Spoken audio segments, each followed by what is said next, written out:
অঙ্ক যদি এরকম থাকে 7x মাইনাস 1/x সমান -3 হলে 5x by 14x square plus 6x minus 2 এর মান কত?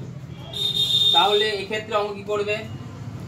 এই অঙ্ক প্রথমে লিখে দেবে 7x মাইনাস 1/x সমান -3, লসগু করবে, x লসগু হয় 7x স্কয়ার মাইনাস 1 সমান -3, কোনা করে গুণ করবে 7x স্কয়ার মাইনাস 1 সমান -3x লিখে দিলাম।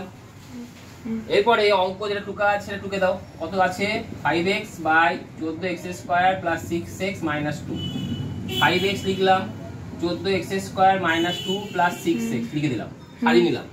কিন্তু আমার মান বেড়েছে কাজ 7x স্কয়ার মাইনাস 1। তার জন্য আমি কি করব? আমি প্রথমে এখান থেকে 5x লিখব আর এখান থেকে 2 কমন নেব, এই দুটোর মধ্যে থেকে 2 কমন নিলে কত হয়?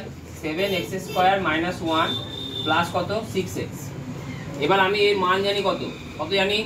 -3x। তাহলে 5x বাই 2 ইনটু কত? -3x প্লাস কত? 6x।